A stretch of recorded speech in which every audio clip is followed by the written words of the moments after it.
News ಸಂಗಮಕ್ಕೆ ಸ್ವಾಗತ. ಮೊದಲಿಗೆ headlines. Vijayanagara ಜಿಲ್ಲೆಯಲ್ಲಿ ಕರ್ನಾಟಕದ ಮೊಟ್ಟ ಮೊದಲ ವಿಶ್ವ ದರ್ಜೆಯ ಸೈಕ್ಲಿಂಗ್ ವೆಲ್ರೋಡ್ ಉದ್ಘಾಟನೆಯನ್ನು ಮುಖ್ಯಮಂತ್ರಿ ಸಿದ್ದರಾಮಯ್ಯ ನೆರವೇರಿಸಿದರು.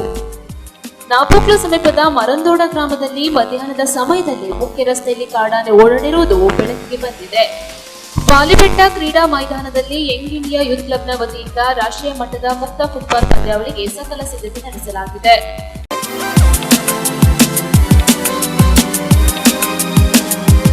ಕೊಡಗು ಜಿಲ್ಲೆ ಪಾಲಿಬೆಟ್ಟ ಕ್ರೀಡಾ ಮೈದಾನದಲ್ಲಿ ಯಂಗ್ ಇಂಡಿಯಾ ಯೂತ್ ಕ್ಲಬ್ನ ವತಿಯಿಂದ ರಾಷ್ಟ್ರೀಯ ಮಟ್ಟದ ಮುಕ್ತ ಫುಟ್ಬಾಲ್ ಪಂದ್ಯಾವಳಿಗೆ ಸಕಲ ಸಿದ್ಧತೆ ನಡೆಸಲಾಗಿದೆ. ಯಂಗ್ ಇಂಡಿಯಾ ಯೂತ್ ಕ್ಲಬ್ನ 55ನೇ ಸುವರ್ಣ ಮಹೋತ್ಸವದ ಸಂಭ್ರಮಕ್ಕಾಗಿ ರಾಷ್ಟ್ರೀಯ ಮಟ್ಟದ ಮುಕ್ತ 5S ಫುಟ್ಬಾಲ್ ಪಂದ್ಯಾವಳಿ ಉತ್ಸವಕ್ಕೆ ಪಾಲಿಬೆಟ್ಟ ಕ್ರೀಡಾ ಮೈದಾನದಲ್ಲಿ ಸಕಲ ಸಿದ್ಧತೆಗಳನ್ನು ಕೈಗೊಂಡಿದ್ದು ತಂಡಗಳು ಹಾಗೂ ವೀಕ್ಷಕರಿಗೆ ಅಚ್ಚುಕಟ್ಟಾದ ವ್ಯವಸ್ಥೆಯನ್ನು ಮಾಡಲಾಗಿದೆ. ಇಂದಿನಿಂದ ಜನವರಿ 11ರವರೆಗೆ ನಡೆಯಲಿರುವ ಹೊನಲು ಬೆಳಕಿನ ಪಂದ್ಯಾವಳಿಗೆ ಈಗಾಗಲೇ ವಿವಿಧ ರಾಜ್ಯಗಳ ತಂಡಗಳು ಜಿಲ್ಲೆಗೆ ಆಗಮಿಸಲಿದ್ದಾರೆ. ಇದೇ ಪ್ರಥಮ ಬಾರಿಗೆ ರಾಷ್ಟ್ರೀಯ ಫುಟ್ಬಾಲ್ ಪಂದ್ಯಾವಳಿ ಗ್ಯಾಲರಿಯಲ್ಲಿ ನಡೆಯಲಿದ್ದು ಟಾಟಾ ಕಾಫಿ ಸಂಸ್ಥೆ ಮೈದಾನದ ಸಿದ್ಧತೆಯನ್ನು ಪೂರ್ಣಗೊಳಿಸಿದೆ. ಕ್ರೀಡಾಪಟುಗಳಿಗೆ ಬೇಕಾದ ಕುಡಿಯುವ ನೀರಿನ ವ್ಯವಸ್ಥೆ ಸೇರಿದಂತೆ ಶುಚಿತ್ವಕ್ಕೂ ಆದ್ಯತೆ ನೀಡಿ ಸ್ವಚ್ಛ ಸುಂದರ ಪರಿಸರವನ್ನು ನಿರ್ಮಾಣ ಮಾಡಲು ಟಾಟಾ ಸಂಸ್ಥೆ ಹೆಚ್ಚಿನ ಸಹಕಾರ ನೀಡುತ್ತಿದೆ ಎಂದು ಯಂಗ್ ಇಂಡಿಯಾ ಯೂತ್ ಕ್ಲಬ್ನ ಅಧ್ಯಕ್ಷ PM ಸಲೀಂ ತಿಳಿಸಿದ್ದಾರೆ. ಕರ್ನಾಟಕ, ಕೇರಳ, ತಮಿಳುನಾಡು ಸೇರಿದಂತೆ ವಿವಿಧ ರಾಜ್ಯಗಳ 30ಕ್ಕೂ ಹೆಚ್ಚು ತಂಡಗಳು ಭಾಗವಹಿಸಲಿದ್ದು ಜಿಲ್ಲೆಯ ಕ್ರೀಡಾಭಿಮಾನಿಗಳು ಹೆಚ್ಚಿನ ಸಹಕಾರ ನೀಡುತ್ತಿದ್ದಾರೆ ಎಂದರು. ಕಾರ್ಯದರ್ಶಿ ಅಬ್ದುಲ್ ರಶೀದ್ ಮಾತನಾಡಿ, ಯಂಗ್ ಇಂಡಿಯಾ ಯೂತ್ ಕ್ಲಬ್ 55 ವರ್ಷ ಪೂರೈಸಿರುವ ಯುವಕ ಸಂಘ ಹಲವಾರು ಸಮಾಜ ಸೇವಾ ಕಾರ್ಯಕ್ರಮಗಳೊಂದಿಗೆ ಗ್ರಾಮೀಣ ಕ್ರೀಡಾಪಟುಗಳನ್ನು ಗುರುತಿಸುವಲ್ಲಿ ರಾಜ್ಯಕ್ಕೆ ಮಾದರಿಯಾಗಿದ್ದು ರಾಷ್ಟ್ರೀಯ ಮಟ್ಟದ ಫುಟ್ಬಾಲ್ ಪಂದ್ಯಾವಳಿಯನ್ನು ಆಯೋಜಿಸುವ ಮೂಲಕ ರಾಷ್ಟ್ರೀಯ ಮಟ್ಟದ ಆಟಗಾರರನ್ನು ಜಿಲ್ಲೆಗೆ ಪರಿಚಯಿಸಲು ರಾಷ್ಟ್ರೀಯ ಮಟ್ಟದ ಫುಟ್ಬಾಲ್ ಪಂದ್ಯಾವಳಿಯನ್ನು ಆಯೋಜಿಸಲಾಗಿದೆ. 3 ದಿನಗಳ ಕಾಲ ನಡೆಯುವ ಪಂದ್ಯಾವಳಿಗೆ ಅಂತಿಮ ಪಂದ್ಯಾಟದಲ್ಲಿ ಗೆಲುವು ಸಾಧಿಸಿದ ತಂಡಕ್ಕೆ 1.25 ಲಕ್ಷ, ದ್ವಿತೀಯ ಸ್ಥಾನ ಪಡೆದ ತಂಡಕ್ಕೆ 75,000, ತೃತೀಯ ಸ್ಥಾನ ಪಡೆದ ತಂಡಕ್ಕೆ 15,000, 4ನೇ ಸ್ಥಾನ ಪಡೆದ ತಂಡಕ್ಕೆ 10,000 ನಗದು ಬಹುಮಾನ ನೀಡಲಾಗುವುದು ಎಂದರು. ಇದೇ ಸಂದರ್ಭ ಸಂಘದ ಉಪಾಧ್ಯಕ್ಷ ಮೊಹಮ್ಮದ್ ಶಮೀರ್, ಪ್ರಧಾನ ಕಾರ್ಯದರ್ಶಿ PR ಅಬ್ದುಲ್ ಗಫೂರ್, ಕೋಶಾಧಿಕಾರಿ MU ಮುನೀರ್ ಸೇರಿದಂತೆ ಸಂಘದ ಪ್ರಮುಖರು ಹಾಜರಿದ್ದರು. ಯುವಕ ಸಂಘದ ಸುವರ್ಣ ಮಹೋತ್ಸವ ಜನವರಿ 9, 10, 11 ಈ 3 ದಿನಗಳಲ್ಲಿ ಸುವರ್ಣ ಮಹೋತ್ಸವದ ಭಾಗವಾಗಿ ನಾವು ಆಯೋಜಿಸಿರುವಂತಹ ರಾಷ್ಟ್ರೀಯ ಮುಕ್ತ ಕಾಲ್ಚೆಂಡು ಪಂದ್ಯಾಟ ಗ್ಯಾಲರಿ ಸೆಟಪ್ನಲ್ಲಿ ಪಾಲಿಬೆಟ್ಟದಲ್ಲಿ ಒಂದು ಇತಿಹಾಸ ಸೃಷ್ಟಿಸಲಿದೆ. ಅದಕ್ಕಾಗಿ ನಮ್ಮ ಎಲ್ಲ ಸದಸ್ಯರು, ಯುವಕರು ಸಜ್ಜಾಗಿ ನಿಂತಿದ್ದಾರೆ. ಕೊಡಗಿನ ಸರ್ವ ಕ್ರೀಡಾಭಿಮಾನಿಗಳನ್ನು ಈ ಒಂದು ಕಾರ್ಯಕ್ರಮಕ್ಕೆ ಹೃದಯಪೂರ್ವಕವಾಗಿ ಸ್ವಾಗತವನ್ನು ಕೊಡ್ತಿದ್ದೇವೆ. ಹಾಗೆಯೇ ನಮ್ಮ ಈ ಒಂದು ಕಾರ್ಯಕ್ರಮದ ಎಲ್ಲ ಸಿದ್ಧತೆಗಳು ಭರದಿಂದ ಸಾಗ್ತಾ ಇದೆ. ಗ್ಯಾಲರಿ ಹಾಗೂ ಸುಸಜ್ಜಿತವಾದಂತಹ ವೇದಿಕೆ, ಮೈದಾನ ಎಲ್ಲವೂ ಆಗಲೇ ಸಿದ್ಧವಾಗಿದೆ. ಈ ಒಂದು ಮೈದಾನದ ಸಿದ್ಧತೆಗೋಸ್ಕರ ನಮ್ಮೊಂದಿಗೆ ಕೈ ಜೋಡಿಸಿರುವಂತಹ ಟಾಟಾ ಕಾಫಿ ಸಂಸ್ಥೆ, ಇವರಿಗೆ ನಾವು ಯಾವತ್ತೂ ಆಭಾರಿಯಾಗಿರುತ್ತೇವೆ. ಅವರು ಎಲ್ಲ ತರಹದ ಮಿಷನರಿಗಳನ್ನು ನಮಗೆ ಒದಗಿಸಿ ನಮ್ಮ ಮೈದಾನದ ಸುಸಜ್ಜಿತವಾದ ಮೈದಾನಕ್ಕೆ ಅವರು ಸಹಕಾರಿಯಾಗಿದ್ದಾರೆ. ಹಾಗೆಯೇ ವಿಶೇಷವಾಗಿ ನಮ್ಮ ಪೊಲೀಸ್ ಇಲಾಖೆ ಬಹಳ ಉತ್ಸಾಹದಿಂದ ನಮಗೆ ಎಲ್ಲ ರೀತಿಯ ಬೆಂಬಲವನ್ನು ಸೂಚಿಸಿರುತ್ತಾರೆ. ಬೇಕಾದಂಥ ಬಂದೋಬಸ್ತನ್ನು ಕೂಡ ನಮಗೆ ಅಳವಡಿಸುವಂತಹ ಭರವಸೆಯನ್ನು ನೀಡಿರುತ್ತಾರೆ. ಅದಕ್ಕಾದಂಥ ಎಲ್ಲ ವ್ಯವಸ್ಥೆಯನ್ನು ಕೂಡ ನಾವು ಮಾಡಿದ್ದೇವೆ. ಹಾಗೆಯೇ ಈ ಒಂದು ಸುವರ್ಣ ಮಹೋತ್ಸವದ ಈ ಒಂದು ಕಾರ್ಯಕ್ರಮಕ್ಕೆ ಕೊಡಗು ಜಿಲ್ಲೆಯ ಎಲ್ಲ ಕ್ರೀಡಾಭಿಮಾನಿಗಳು, ಕ್ರೀಡಾ ಪ್ರೇಮಿಗಳು, ಕ್ರೀಡಾಪಟುಗಳನ್ನು ನಾವು ತುಂಬು ಹೃದಯದ ಸ್ವಾಗತವನ್ನು ಕೋರುತ್ತಾ ಎಲ್ಲರಿಗೂ ನಮಸ್ಕಾರವನ್ನು ತಿಳಿಸ್ತಾ ಇದ್ದೇವೆ. ನ್ಯೂಸ್ ಸಂಗಮಕ್ಕಾಗಿ ಓಂ ಶ್ರೀಹನಿ, ಕುಶಾಲನಗರ. ವಿಜಯಪುರ ಜಿಲ್ಲೆಯಲ್ಲಿ ಕರ್ನಾಟಕದ ಮೊಟ್ಟ ಮೊದಲ ವಿಶ್ವ ದರ್ಜೆಯ ಸೈಕ್ಲಿಂಗ್ ವೆಲೋಡ್ರೋಮ್ ಉದ್ಘಾಟನೆಯನ್ನ ಮುಖ್ಯಮಂತ್ರಿ ಸಿದ್ದರಾಮಯ್ಯ ನೆರವೇರಿಸಿದರು. ನಮ್ಮ ಹೆಮ್ಮೆಯ ಸೈಕ್ಲಿಸ್ಟ್ಗಳ ತರಬೇತಿಗಾಗಿ ದಕ್ಷಿಣ ಭಾರತದ ವೈಶಿಷ್ಟ್ಯ ಸೈಕ್ಲಿಂಗ್ ವೆಲೋಡ್ರೋಮ್ ಉದ್ಘಾಟನೆ ಹಾಗೂ ವಿವಿಧ ಅಭಿವೃದ್ಧಿ ಕಾಮಗಾರಿಗಳ ಚಾಲನೆಗೆ ವಿಜಯಪುರ ನಗರಕ್ಕೆ ಆಗಮಿಸಿರುವ ಮಾನ್ಯ ಮುಖ್ಯಮಂತ್ರಿಗಳಾದ ಶ್ರೀ ಸಿದ್ದರಾಮಯ್ಯನವರಿಗೆ, ಮಾನ್ಯ ಉಪಮುಖ್ಯಮಂತ್ರಿಗಳಾದ DK ಶಿವಕುಮಾರ್ ಅವರಿಗೆ ಹಾಗೂ ಸಂಪುಟ ಸಚಿವರು ಮತ್ತು ಎಲ್ಲ ನಾಯಕರಿಗೆ ಅಪ್ರತಿಮ ವೀರರಾಣಿಗೆ ಗೌರವವನ್ನು ಸಲ್ಲಿಸಲಾಯಿತು. ವಿಜಯಪುರದ ಬಸ್ ನಿಲ್ದಾಣದ ಬಳಿ ನೂತನವಾಗಿ ನಿರ್ಮಿಸಿರುವ ಕಿತ್ತೂರು ರಾಣಿ ಚೆನ್ನಮ್ಮ ಪ್ರತಿಮೆಯನ್ನ ಹೆಮ್ಮೆಯಿಂದ ಅನಾವರಣ ಮಾಡಲಾಯಿತು. ಬ್ರಿಟಿಷರ ವಿರುದ್ಧ ಹೋರಾಡಿ ನಾಡಿಗಾಗಿ ಪ್ರಾಣತ್ಯಾಗ ಮಾಡಿದ ಅವರ ಧೈರ್ಯ, ಸ್ವಾಭಿಮಾನ ಹಾಗೂ ದೇಶಭಕ್ತಿ ನಮಗೆ ಸದಾ ಸ್ಫೂರ್ತಿ. ವಿಜಯಪುರದ ಕೇಂದ್ರ ಬಸ್ ನಿಲ್ದಾಣದಲ್ಲಿ ಸನ್ಮಾನ್ಯ ಮುಖ್ಯಮಂತ್ರಿಗಳಾದ ಸಿದ್ದರಾಮಯ್ಯ ಹಾಗೂ ಉಪಮುಖ್ಯಮಂತ್ರಿಗಳಾದ ಡಿಕೆ ಶಿವಕುಮಾರ್ ಅವರೊಂದಿಗೆ ಸೇರಿ ವೀರರಾಣಿ ಕಿತ್ತೂರು ಚೆನ್ನಮ್ಮನವರ ಮೂರ್ತಿ ಅನಾವರಣ ಹಾಗೂ ನೂತನ ಬಸ್ ನಿಲ್ದಾಣದ ನಾಮಫಲಕವನ್ನು ಉದ್ಘಾಟಿಸಲಾಯಿತು. ಕಾರ್ಯಕ್ರಮದಲ್ಲಿ ವಿವಿಧ ಮಠಾಧೀಶರು, ಸಚಿವರಾದ ಎಂಬಿ ಪಾಟೀಲ್, ಶಿವಾನಂದ ಪಾಟೀಲ್, ರಾಮಲಿಂಗಾರೆಡ್ಡಿ, ಶಿವರಾಜ್ ಎಸ್ ತಂಗಡಗಿ, ಕಿತ್ತೂರು ಚೆನ್ನಮ್ಮ ಪುತ್ಥಳಿ ಸ್ಥಾಪನಾ ಸಮಿತಿಯ ಅಧ್ಯಕ್ಷರಾದ ಉಮೇಶ್ ಎಂ ಕೊಳಗೂರ, ಸಂಸದರಾದ ರಮೇಶ್ ಜಿಗಜಿಣಗಿ, ಶಾಸಕರಾದ ಬಸನಗೌಡ ಪಾಟೀಲ್ ಎತ್ತಾಳ್, ಅಪ್ಪಾಜಿ ನಾಡಗೌಡ, ಯಶವಂತರಾಯಗೌಡ ಪಾಟೀಲ್, ಅಶೋಕ ಮನಗೋಳಿ, ವಿಟ್ಕಲ ಕಟಕದೊಂಡ, ವಿಧಾನ ಪರಿಷತ್ ಸದಸ್ಯರಾದ ಪ್ರಕಾಶ್ ಹುಕ್ಕೇರಿ, ಹನುಮಂತ ನಿದಾಣಿ, ಸುನಿಲ್ ಗೌಡ ಪಾಟೀಲ್, ಬಾಲ ವಿಕಾಸ ಅಕಾಡೆಮಿ ಅಧ್ಯಕ್ಷರಾದ ಸಂಗಮೇಶ್ ಬಬಲೇಶ್ವರ್, ಮಹಾಪೌರರಾದ ಎಂಎಸ್ ಕರಡಿ, ಆಡಳಿತ ಮಂಡಳಿಯ ಸದಸ್ಯರು ಉಪಸ್ಥಿತರಿದ್ದರು. ಹಾಗೆಯೇ ಸಚಿವರುಗಳಾದ MB Patil, Lakshmi Hebbalkar, doctor H C. Mahadevappa, Shivananda Patil, doctor Sudhakar, Byrathi Suresh, Shri Vachanananda Swamiji, Matoshri Yogeshwari Mataji, Shri Abhinava Sangana Basava Shivacharya Swamiji ಸೇರಿ ಹಲವು ಪ್ರಮುಖರು, ಮುಖಂಡರು, ಜನಪ್ರತಿನಿಧಿಗಳು ಉಪಸ್ಥಿತರಿದ್ದರು. ನ್ಯೂಸ್ ಸಂಗಮಕ್ಕಾಗಿ ಡಾಕ್ಟರ್ ಎಚ್. ರಘುಕೋಟಿ, ಕುಶಾಲನಗರ. ನಾಪೋಕ್ಲು ಸಮೀಪದ ಮರಂದೋಡ ಗ್ರಾಮದಲ್ಲಿ ಮಧ್ಯಾಹ್ನದ ಸಮಯದಲ್ಲಿ ಮುಖ್ಯ ರಸ್ತೆಯಲ್ಲಿ ಕಾಡಾನೆ ಓಡಾಡಿರುವುದು ಬೆಳಕಿಗೆ ಬಂದಿದೆ. ಮಧ್ಯಾಹ್ನ ಸಮಯದಲ್ಲಿ ಮುಖ್ಯ ರಸ್ತೆಯಲ್ಲಿ ಓಡಾಡಿದ ಕಾಡಾನೆ ಗ್ರಾಮಸ್ಥರು ಜೀವಭಯದಿಂದ ತತ್ತರಗೊಂಡಿರುವ ಘಟನೆ ಮರದೋಡ ಗ್ರಾಮದಲ್ಲಿ ನಡೆದಿದೆ.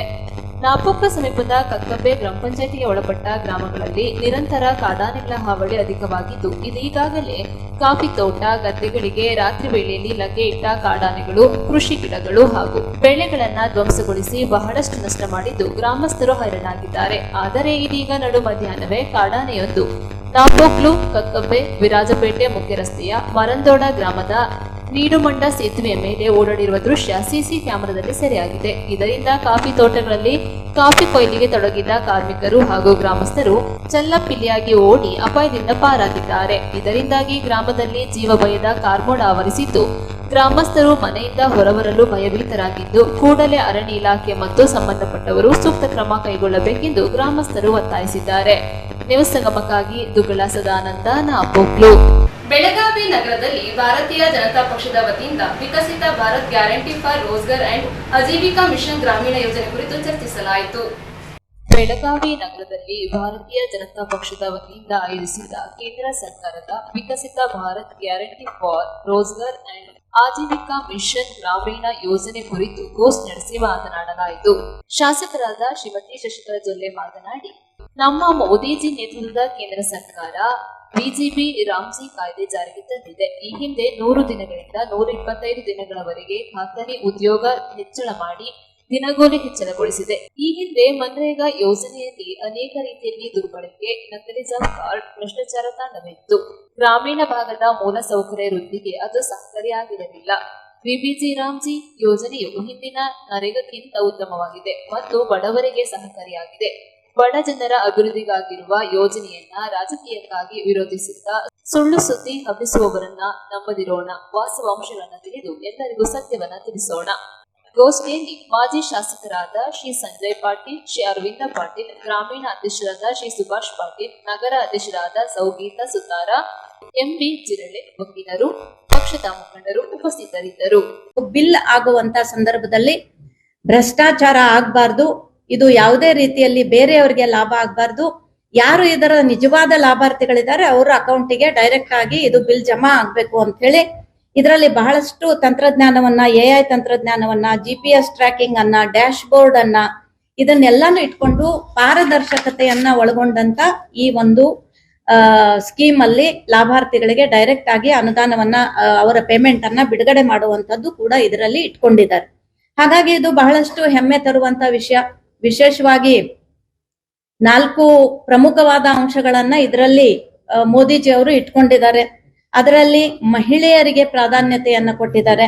ಯಾಕಂದ್ರೆ ಮಹಿಳೆಯರು ಕೂಡ, ರೈತ ಮಹಿಳೆಯರು ಕೂಡ ಅವರು ಮನೆಯಲ್ಲಿ ಉದ್ಯೋಗ ಇಲ್ಲ ಅಂತ ಅನ್ನೋದಕ್ಕಿಂತ ಆ ಮಹಿಳೆಯರಿಗೆ ಇದರಲ್ಲಿ ಅವಕಾಶವನ್ನ ಕೊಟ್ಟಿದ್ದಾರೆ. ವಿಶೇಷವಾಗಿ ಒಬ್ಬಂಟಿಗ ಮಹಿಳೆಯರು, ಯಾಕಂದ್ರೆ ಗಂಡ ತೀರ್ ಹೋದ್ಮೇಲೆ ಅವಳಿಗೆ ಕುಟುಂಬ ನಡೆಸೋದು ಕೂಡ ಗ್ರಾಮೀಣ ಭಾಗದಲ್ಲಿ ತುಂಬಾ ತೊಂದರೆ ಆಗ್ತಕ್ಕಂತ ಒಂದು ನೆನಪನ್ನ ಇಟ್ಕೊಂಡು ಮಹಿಳೆಯರ ಜೊತೆಗೆ ಯಾರು ಒಬ್ಬಳೇ ಮಹಿಳೆ ಇರ್ತಾಳೆ ಅವಳಿಗೆ ಇಂಪಾರ್ಟೆನ್ಸ್ ಅನ್ನು ಕೊಟ್ಟಿದ್ದಾರೆ. ಅಂಗವಿಕಲರಿಗೆ ಇದರಲ್ಲಿ ಅವಕಾಶವನ್ನ ಕೊಟ್ಟಿದ್ದಾರೆ. 60 ವರ್ಷ ಮೇಲ್ಪಟ್ಟವ್ರಿಗೂ ಕೂಡ ಅವರಿಗೆ ಸಂದರ್ಭಕ್ಕೆ ತಕ್ಕಂಗೆ ಯಾವ ಉದ್ಯೋಗ ಮಾಡಬಹುದು ಅದನ್ನು ಕೂಡ ಇದರಲ್ಲಿ ಕೊಟ್ಟಿದ್ದಾರೆ. ಮತ್ತು ವಿಶೇಷವಾಗಿ ತೃತೀಯ ಲಿಂಗಿಯರು, ಟ್ರಾನ್ಸ್ಜೆಂಡರ್ ಅಂತ ಏನ್ ಹೇಳ್ತೀವಿ, ಅವರಿಗೆ ವಿಶೇಷವಾಗಿ ಇಲ್ಲಿವರೆಗೂ ಗೌರವದ ಬದುಕನ್ನ ಬದುಕುವಂತ ಅವಕಾಶ ಇರ್ಲಿಲ್ಲ. ಆದ್ರೆ ಈ ಬಿಲ್ ನಲ್ಲಿ ಅವರಿಗೂ ಕೂಡ ಸ್ವಾಭಿಮಾನದ ಬದುಕನ್ನ ಬದುಕೋದಿಕ್ಕೆ, ಅವರು ಕೂಡ ಗ್ರಾಮೀಣ ಭಾಗದಲ್ಲಿದ್ರೆ ಅವ್ರಿಗೂ ಕೂಡ ಉದ್ಯೋಗದ ಖಾತ್ರಿಯ ಒಂದು ವಿಶ್ವಾಸವನ್ನ ಈ ಬಿಲ್ ಅಲ್ಲಿ ಇರೋದು ನಮ್ಗೆ ಬಹಳಷ್ಟು ಸಂತೋಷ ಪಡ್ತಕ್ಕಂತ ವಿಷಯ ಅಂತ ಹೇಳಿ ನಾನಿವತ್ತು ಹೇಳೋದಕ್ಕೆ ಬಯಸ್ತಾ ಇದ್ದೇನೆ. ಅದರ ಜೊತೆಗೆ ಇವತ್ತು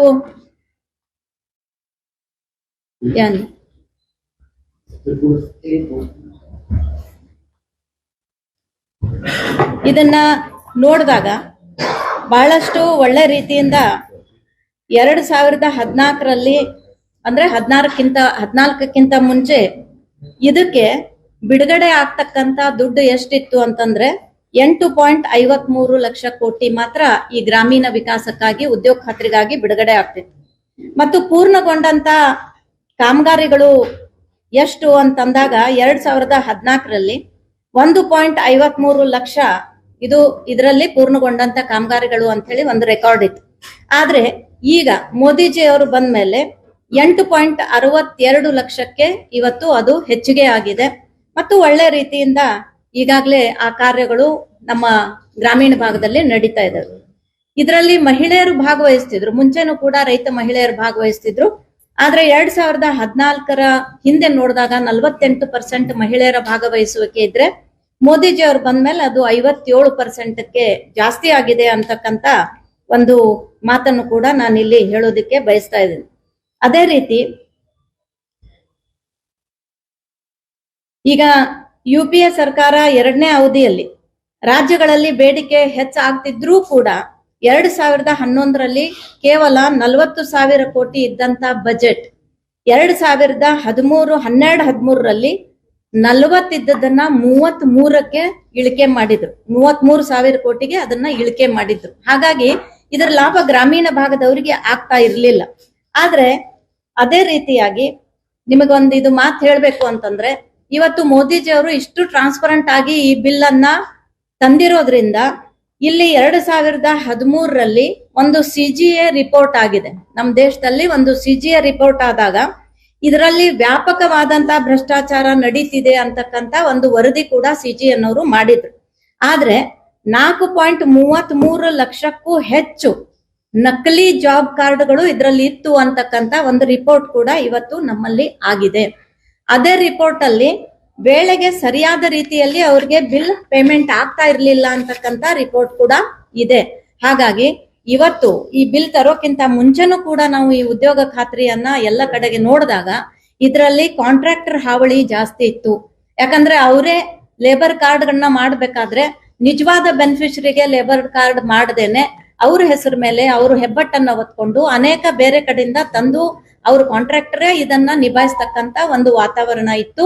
ಆದ್ರೆ ಈ ಬಿಲ್ ಬಂದ್ಮೇಲೆ ಬಹಳಷ್ಟು ಒಳ್ಳೆ ರೀತಿಯಿಂದ ಇವತ್ತು ನಿಜವಾದ ಬೆನಿಫಿಷರಿಗೆನೆ ಈ ಒಂದು ಯೋಜನೆ ತಲುಪುವಂತ ನಿಟ್ಟಿನಲ್ಲಿ ಒಂದು ಒಳ್ಳೆ ರೀತಿಯ ಒಂದು ಈ ಬಿಲ್ ಅನ್ನ ಸನ್ಮಾನ್ಯ ಪ್ರಧಾನ ಮಂತ್ರಿಗಳು ಇದು ತಂದಿದ್ದಾರೆ ಅನ್ನೋದ್ರಲ್ಲಿ ಯಾವುದೇ ರೀತಿಯ ಸಂಶಯ ಇಲ್ಲ ಅಂತಕ್ಕಂಥದ್ದನ್ನ ನಾನು ಹೇಳ್ತಾ ಇದ್ದೀನಿ.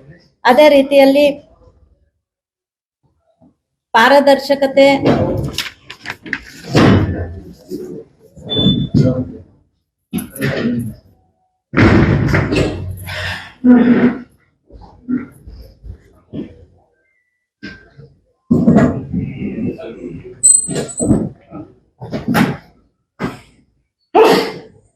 ಮತ್ತು ಈ ಟೋಟಲ್ ಮುಂಚೆ ಕೆಲಸದ ದಿನಗಳನ್ನ ನಾವು ಕೌಂಟ್ ಮಾಡಿದಾಗ 2014ರಲ್ಲಿ 1,660 ಕೋಟಿ ಕೆಲಸದ ದಿನಗಳಿದ್ರೆ, ಮೋದಿಜಿ ಅವರು ಬಂದ್ಮೇಲೆ 3.10 ಕೋಟಿ ಈ ಒಂದು ಕೆಲಸದ ದಿನಗಳಲ್ಲೂ ಕೂಡ ಏರಿಕೆ ಆಗಿರುವಂತದ್ದನ್ನ ನಾವು ನೋಡ್ತಾ ಇದ್ದೀವಿ.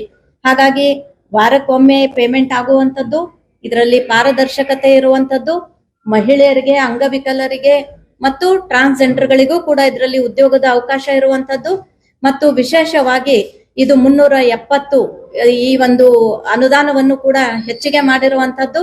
ಅದರ ಜೊತೆಗೆ ಕೆಲಸದ ದಿನಗಳನ್ನು ಕೂಡ 100ರಿಂದ 125ಕ್ಕೆ ಮಾಡಿರುವಂತದ್ದು.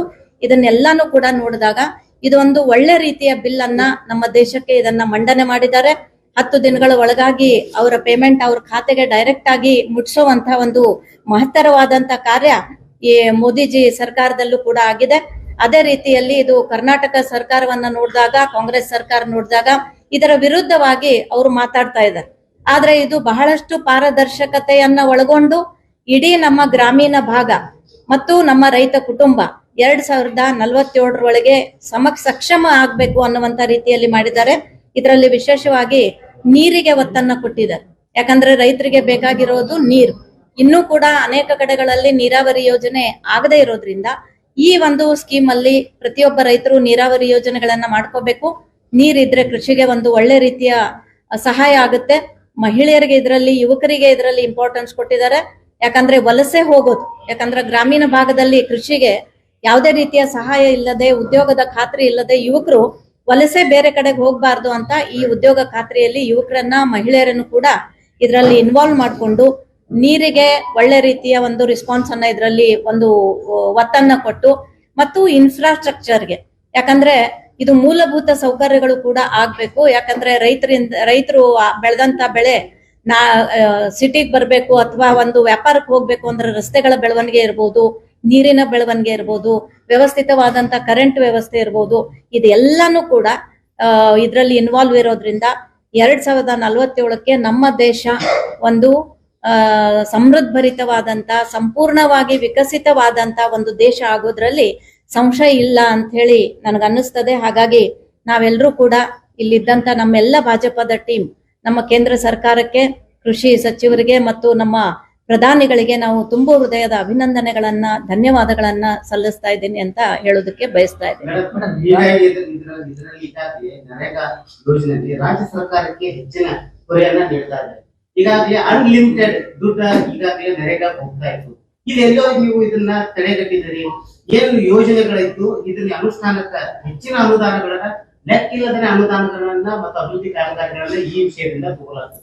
ಈಗ ಎಲ್ಲೋ ನೀವು ಇದನ್ನ ತಡೆ ಹಚ್ಚಿದ್ದೀರಿ ಅನ್ನುವಂತ ಒಂದು ಆರೋಪ ಆಗ್ತಾ ಇದೆ. ಈಗ ನೀವೇನ್ ಹೇಳಿದ್ರಿ, ಇದು ಬಹಳ ಒಳ್ಳೆ ಸ್ಕೀಮ್. ಯಾಕಂದ್ರೆ ಗ್ರಾಮೀಣ ಭಾಗ ಡೆವಲಪ್ ಆಗ್ಬೇಕು, ಅಭಿವೃದ್ಧಿ ಆಗ್ಬೇಕು. ಗ್ರಾಮೀಣ ಭಾಗದಲ್ಲಿ ಇರ್ತಕ್ಕಂತ ರೈತ ಕುಟುಂಬದ ಕೈಗೆ ಒಂದು ಕೆಲಸ ಸಿಗ್ಬೇಕು, ಅವರಿಗೆ ಒಂದು ಭದ್ರತೆ ಸಿಗ್ಬೇಕು ಅಂತ ಹೇಳಿ ಇತ್ತು. ಬಟ್ ನಾನ್ ನಿಮಗ್ ಹೇಳ್ದೆ, ಈಗ ನಾನು ಪ್ರೆಸ್ ಮೀಟ್ ಮಾಡ್ಬೇಕಾದ್ರೆ ಹೇಳ್ದೆ, ಒಂದ್ ಮಾತು ನೀವು ಗಮನಿಸಿದ್ರು ಇಲ್ಲೋ ಗೊತ್ತಿಲ್ಲ, ಇದರಲ್ಲಿ ದೊಡ್ಡ ಪ್ರಕಾರದ ಭ್ರಷ್ಟಾಚಾರ ನಡೀತಿತ್ತು ಅಂತಕ್ಕಂತ ಮಾತನ್ನ. ಇದರಲ್ಲಿ ನಮ್ಮ ಗ್ರಾಮೀಣ ಭಾಗಕ್ಕೆ ಹೋಗಿ ನೀವು ಕೇಳ್ಬಹುದು, ಎಷ್ಟೋ ಬೆನಿಫಿಷರಿ ಹೆಸರು ಕಾರ್ಡ್ ಇದಾವೆ, ಬಟ್ ಆ ಬೆನಿಫಿಷರಿಗೆ ಗೊತ್ತಿಲ್ಲ ನಾವು ಈ ಉದ್ಯೋಗ ಖಾತ್ರಿಯಲ್ಲಿ ಇದೀವಿ, ನಾವು ಲಾಭಾರ್ಥಿಗಳಿದ್ದೀವಿ, ನಮ್ಮ ಅಕೌಂಟಿಗೆ ದುಡ್ಡು ಬರ್ತಾ ಇದೆಯಾ. ಕಾಂಟ್ರಾಕ್ಟರ್ಗಳು ಇದನ್ನೆಲ್ಲಾನು ಕೂಡ ನಿಭಾಯಿಸ್ತಾ ಇದ್ದಾರೆ. ಹಾಗಾಗಿ ಇದು ಯಾವ ರೀತಿಯಲ್ಲೂ ಕೂಡ ಬಹಳ ಒಳ್ಳೆ ರೀತಿಯ ಒಂದು ಸ್ಕೀಮ್ ಇದೆ. ಕರ್ನಾಟಕ ಸರ್ಕಾರದ ಮೇಲೆ ಯಾವುದೇ ರೀತಿಯ ಹೊರೆ ಬೀಳಂಗಿಲ್ಲ. ಇದು ಕೂಡ ಕ್ಲಿಯರ್ ಆಗಿ ಆ ಬಿಲ್ ಅಲ್ಲಿದೆ. ನೀವು ಎಷ್ಟು ಕೆಲಸ ತಗೋತಿರೋ ಅಷ್ಟು ದುಡ್ಡು ಕೇಂದ್ರ ಸರ್ಕಾರದಿಂದ ಬಂದೇ ಬರ್ತದೆ. ಅದು ಬರಂಗಿಲ್ಲ ಅನ್ನುವಂಥದ್ದು ತಪ್ಪು. ಯಾಕಂದ್ರೆ 10 ದಿವಸದ ಒಳಗಡೆ ನಾವು ಪೇಮೆಂಟ್ ಮಾಡ್ತೀವಿ ಅಂತಕ್ಕಂಥ ಬಿಲ್ ಅಲ್ಲಿ ಉಲ್ಲೇಖ ಇರೋದ್ರಿಂದ ಇಲ್ಲಿ ನೀವು ಒಳ್ಳೆ ರೀತಿ, ಮತ್ತೆ ಇದು ಪಂಚಾಯಿತಿಯಿಂದಾನೇ ಕ್ರಿಯಾ ಯೋಜನೆ ಆಗ್ತದೆ. ಇದು ಒಂದು ತಪ್ಪು ಕಲ್ಪನೆ ಕಾಂಗ್ರೆಸ್ ಸರ್ಕಾರದವ್ರು ಕೊಡ್ತಿರ್ಬೋದು ಎಲ್ಲರಿಗೂ, ಬಟ್ ಇದು ಆ ಕ್ರಿಯಾ ಯೋಜನೆ ಆಗೋದು ಪಂಚಾಯತಿಯಿಂದಾನೇ ಆಗ್ತದೆ. ಪಂಚಾಯತಿಯಲ್ಲಿ ಗ್ರಾಮ ಸಭೆಗಳಲ್ಲಿ ಏನು ಡಿಮಾಂಡ್ ಇದೆ ಆ ಗ್ರಾಮಕ್ಕೆ ಅದನ್ನ ತಗೊಂಡು ನಾವು ಕ್ರಿಯಾ ಯೋಜನೆ ಮಾಡಿದಾಗ ಅದಕ್ಕೆ ಬೇಕಾಗಿರುವಂತ ಏನು ಕೇಂದ್ರ ಸರ್ಕಾರದ ಅಮೌಂಟ್ ಇದೆ ಅದು ಖಂಡಿತ 100% ರಿಲೀಸ್ ಆಗ್ತದೆ. ಹೊಸ ಜಾಬ್ ಕಾರ್ಡ್ ಏನಾದ್ರು ಮಾಡ್ತೀರಾ? ಈಗ ಹಳೆಯದು ಕಾಂಟ್ರಾಕ್ಟರ್ಗಳೆಲ್ಲ ಬೇಕಾದವರು ಮಾಡ್ಕೊಂಡಿದ್ದಾರೆ. ಇನ್ನು ನಿಜವಾದ ಫಲಾನುಭವಿಗಳನ್ನು ಗುರುತಿಸಿ ಹೊಸ ಜಾಬ್ ಕಾರ್ಡ್ ಏನಾದ್ರು ಆಗುವಂತ ವ್ಯವಸ್ಥೆ ಅದ್ರಲ್ಲಿ ಇದೆಯಾ ಅಂತ. ಈಗ ಇದೆಲ್ಲ ಈ ರೀತಿ ಆಗೋದ್ರಿಂದಾನೇ ಹೊಸ ಬಿಲ್ ಬಂದಿರೋದು. ಹೊಸ ಬಿಲ್ ಬಂದ್ಮೇಲೆ ಇದಕ್ಕೆ ನಿಯಮಾನುಸಾರವಾಗಿ, ಯಾಕಂದ್ರೆ ಇದು ರಾಜ್ಯ ಸರ್ಕಾರನು ಕೂಡ ಅವ್ರದ್ದು ಅಷ್ಟೇ ಜವಾಬ್ದಾರಿ ಇದೆ. ಕೇಂದ್ರ ಸರ್ಕಾರದ ಯೋಜನೆ ಈ ಅಂದ್ರೆ ಸಹಕಾರ ತತ್ವದಲ್ಲಿ ನಾವು ಇದನ್ನ ಮಾಡ್ಲೇಬೇಕು. ಹಾಗಾಗಿ ಇವತ್ತು ರಾಜ್ಯ ಸರ್ಕಾರ ಅದನ್ನ ವಿರೋಧ ಮಾಡ್ತಾ ಇದೆ. ಬಟ್ ಕೇಂದ್ರ ಸರ್ಕಾರದ ನಿಯಮಾವಳಿ ಪ್ರಕಾರ ಹೊಸ ಜಾಬ್ ಕಾರ್ಡ್ ಮಾಡ್ಬೇಕಾದ್ರೂ ಸಹಿತ ನಾವೆಲ್ಲರೂ ಡಿಮಾಂಡ್ ಮಾಡ್ತೀವಿ. ರಾಜ್ಯ ಸರ್ಕಾರ ಅದನ್ನ ಒಪ್ಕೊಂಡು ಆ ಹೊಸ ಕಾರ್ಡ್ ಮಾಡುವಂತ ಯೋಜನೆ ಇದ್ರೂ ಕೂಡ ಅದನ್ನ ಪ್ರತಿಯೊಂದು ಗ್ರಾಮ ಪಂಚಾಯತಿಗೆ ಹೊಸ ಕಾರ್ಡ್ ಆಗ್ಲೇಬೇಕು. ಯಾಕಂದ್ರೆ ಅದನ್ನು ಪರಿಶೀಲನೆ ಆಗೇ ಆಗ್ತದೆ. ಆ ಪರಿಶೀಲನೆಯಲ್ಲಿ ಎಲ್ಲಾನು ಕೂಡ ಗೊತ್ತಾಗ್ತದೆ. ಹಾಗಾಗಿ ಹೊಸ ಕಾರ್ಡ್ಗಳು ಕೂಡ ಈಗ ಮಾಡುವಂತ ಪ್ರೊಸೀಜರ್ ಒಳ್ಳೆ ಬೆಳವಣಿಗೆ. ತಾವು ಬಿಜೆಪಿ ನಾಯಕರು ರಾಜ್ಯಾದ್ಯಂತ ಏನು ತಿದ್ದುಪಡಿಯಾಗಿದೆ ನರೇಗಾ ವಿಚಾರ ಸಂಬಂಧಪಟ್ಟಂತೆ ಕೇಂದ್ರ ಸರ್ಕಾರವನ್ನ ಸಮರ್ಥನೆ ಮಾಡ್ಕೊತಾ ಇದ್ದೀವಿ. ಓಕೆ, ಆದ್ರೆ ಕೇಂದ್ರ ಸರ್ಕಾರದಿಂದ ಇದುವರೆಗೆ ಏನಂತಂದ್ರೆ ರಾಜ್ಯದಲ್ಲಿ ಕೂಲಿ ಕಾರ್ಮಿಕರು ಏನು ಕೆಲಸ ಮಾಡಿದ್ದಾರೆ 1200 ಕೋಟಿ ರೂಪಾಯಿ ಹಣ ಬಿಡುಗಡೆ ಆಗ್ಬೇಕಾಗಿದೆ. ಆ ವಿಚಾರಕ್ಕೆ ಸಂಬಂಧಪಟ್ಟಂತೆ ಏನಾದ್ರು ಕೇಂದ್ರ ಸರ್ಕಾರ ಒತ್ತಾಯ ಮಾಡ್ತೀರಾ ಬೇಗ ಬಿಡುಗಡೆಗೊಳಿಸಲಿಕ್ಕೆ? ಈಗ ಒಂದು ಇವತ್ತು ನಾವು ಅಂದ್ರೆ ಇನ್ನು ಮುಂದೆ ಬರ್ತಕ್ಕಂತ ದಿನಮಾನಗಳಲ್ಲಿ ಇಡೀ ದೇಶದಲ್ಲಿ ಎಲ್ಲಾ ಕ್ಷೇತ್ರಗಳಲ್ಲೂ ಕೂಡ ಪಾರದರ್ಶಕತೆ ಬರೋದು ಖಂಡಿತ. ಈಗಾಗಲೇ ಕೇಂದ್ರ ಸರ್ಕಾರದಿಂದ ಏನ್ ಅಮೌಂಟ್ ಬಂದಿಲ್ಲ ಅನ್ನುವಂತದ್ದಿದೆ, ಅದು ನಾವೆಲ್ಲರೂ ಕೂಡ ನಮ್ಮ ಹಿರಿಯರು, ನಮ್ಮ ಮುಖಂಡರು, ನಮ್ಮ ರಾಜ್ಯದ ಮುಖಂಡರು ಎಲ್ರು ಕೂಡ ನಾವು ಅದನ್ನ ಒಂದ್ಸತಿ ಚರ್ಚೆ ಮಾಡ್ತೀವಿ. ಅದು ಏನಾದ್ರೂ ಬರ್ಬೇಕಿತ್ತು ಅಂತಂದ್ರೆ ಅದನ್ನ ತರಿಸ್ಕೊಡುವಂತ ವ್ಯವಸ್ಥೆ ಕೂಡ ಅಥವಾ ಅದಕ್ಕೆ ನಾವು ಸಪೋರ್ಟಿವ್ ಆಗಿ ನಿಲ್ತೀವಿ.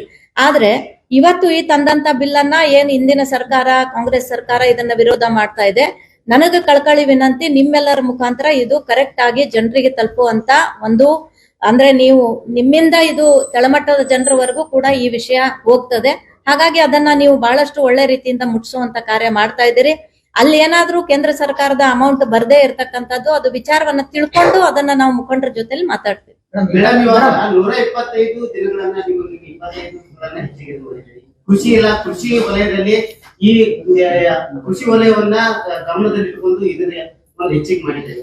ಯಾಕೆ ನೀವು ನರೇಗಾದಲ್ಲಿ ಜಾಬ್ ಕಾರ್ಡ್ಗಳನ್ನ ಕೃಷಿಗೆ ಆಧಾರಿತವಾಗಿ ಒಂದು ಜಾಬ್ ಕೊಡಬಾರ್ದು ಅನ್ನುವಂತ ಒಂದು ನಿಯಮನ ಹಾಕ್ಬೇಕಾಗಿತ್ತಲ್ಲ? ಒಂದು ಎರಡು ವಿಷಯಗಳನ್ನ ಇಲ್ಲಿ ನಿಮ್ ಕೂಡ ನಾನು ಹಂಚ್ಕೊಳ್ತಾ ಇದ್ದೇನೆ. ವಿಕಸಿತ ಭಾರತ ರೂರಲ್ ಅಜೀವನ್ ಮಿಷನ್ ಗ್ರಾಮೀಣ ಅನ್ನುವಂಥದ್ದು ನಿಮ್ಮೆಲ್ರಿಗೂ ಗೊತ್ತಿರೋ ಹಾಗೆ ಮುಂಚೆ ನರೇಗಾ, ನಂತರ ಮನರೇಗಾ, ಈಗ Viksit Bharat 2047. Right to work is a fundamental right guaranteed under Indian Constitution. ಮನ್ರೇಗಾದಲ್ಲಿ ಕಳೆದ 10 ವರ್ಷಗಳ ಒಂದು ಪ್ರಯೋಗದಲ್ಲಿ ಇಡೀ ದೇಶದಲ್ಲಿ ಆಗಿರುವಂತ ನ್ಯೂನತೆಗಳನ್ನ, ಕರಪ್ಷನ್ಗಳ ಬಗ್ಗೆ CAG ರಿಪೋರ್ಟ್ದಲ್ಲಿ ಬಹಳ ಸ್ಪಷ್ಟವಾಗಿ ಬರೆದಿದ್ದಾರೆ. ಇದರಲ್ಲಿ ರೈಟ್ ಟು ವರ್ಕ್ ಅನ್ನೋದನ್ನು ಕೊಟ್ಟು ಅಕೌಂಟಬಿಲಿಟಿ ಇರಲಿಲ್ಲ, ಮತ್ತೆ ಆಬ್ಜೆಕ್ಟಿವ್ ಇರಲಿಲ್ಲ. ಇದನ್ನು ಎದಕ್ಕೆ ಉಪಯೋಗ ಮಾಡ್ಕೊಳ್ಬೇಕು ಅನ್ನುವಂಥದ್ದು. ನಿಮಗೆ ಸಣ್ಣ ಉದಾಹರಣೆ ಹೇಳ್ಬೇಕಂತ ಹೇಳಿದ್ರೆ, 120 ದಿವಸಗಳಿಂದ 125 ದಿವಸಗಳು ಇವತ್ತು ಹೆಚ್ಚಿಗೆ ಮಾಡಿರುವಂಥದ್ದು. ಮತ್ತೆ ಇದನ್ನ ಕೃಷಿ ಋತುಗಳಲ್ಲಿ ಮಾಡಬಾರ್ದು ಅನ್ನುವಂತ ಒಂದು ಡೈರೆಕ್ಷನ್ ಕೊಟ್ಟಿದ್ದಾರೆ. ನಾನು ಒಬ್ಬ ರೈತನಾಗಿ ನಿಮ್ಗೆ ಹೇಳಲಿಕ್ಕೆ ಇಚ್ಛಪಡ್ತಾ ಇದ್ದೇನೆ, ಈ ಕಾನೂನಿನ ಮುಖಾಂತರ ಕೃಷಿ ಚಟುವಟಿಕೆಗಳು ಕೃಷಿ ಋತುವಿನಲ್ಲಿ ನಿಂತು ಹೋಗುವಂತ ಪರಿಸ್ಥಿತಿ ನಿರ್ಮಾಣ ಆಗಿತ್ತು. ಒಂದೇ ಸಂಗಮಕ್ಕಾಗಿ ಡಾಕ್ಟರ್ ಎಚ್ ಮೃಗುಕೋಟಿ, ಕುಶಾಲನಗರ. ಕೊನೆಯಲ್ಲಿ ಮತ್ತೊಮ್ಮೆ ಹೆಡ್ಲೈನ್ಸ್. ವಿಜಯನಗರ ಜಿಲ್ಲೆಯಲ್ಲಿ ಕರ್ನಾಟಕದ ಮೊಟ್ಟ ಮೊದಲ ವಿಶ್ವ ದರ್ಜೆಯ ಸೈಕ್ಲಿಂಗ್ ವೆಲ್ಡ್ರೋಮ್ ಉದ್ಘಾಟನೆಯನ್ನ ಮುಖ್ಯಮಂತ್ರಿ ಸಿದ್ದರಾಮಯ್ಯನವರು ನೆರವೇರಿಸಿದರು. ನಾಪೋಕ್ಲ ಸಮೀಪದ ಮರಂದೋಡ ಗ್ರಾಮದಲ್ಲಿ ಮಧ್ಯಾಹ್ನದ ಸಮಯದಲ್ಲಿ ಮುಖ್ಯ ರಸ್ತೆಯಲ್ಲಿ ಕಾಡಾನೆ ಓಡಾಡಿರುವುದು ಬೆಳಕಿಗೆ ಬಂದಿದೆ. ಪಾಲಿಬೆಟ್ಟ ಕ್ರೀಡಾ ಮೈದಾನದಲ್ಲಿ ಯಂಗ್ ಇಂಡಿಯಾ ಯೂತ್ ಕ್ಲಬ್ನ ವತಿಯಿಂದ ರಾಷ್ಟ್ರೀಯ ಮಟ್ಟದ ಮುಕ್ತ ಫುಟ್ಬಾಲ್ ಪಂದ್ಯಾವಳಿಗೆ ಸಕಲ ಸಿದ್ಧತೆ ನಡೆಸಲಾಗಿದೆ.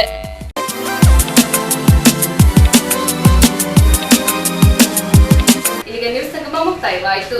ಸುದ್ದಿ, ಮಾಹಿತಿ, ಮನೋರಂಜನೆಗಾಗಿ ನೋಡ್ತಾ ಇರಿ ಸಂಗಮ ಟಿವಿ. ವಂದನೆಗಳೊಂದಿಗೆ ಸುಪ್ರೀತಾ ಎಲ್ಎನ್.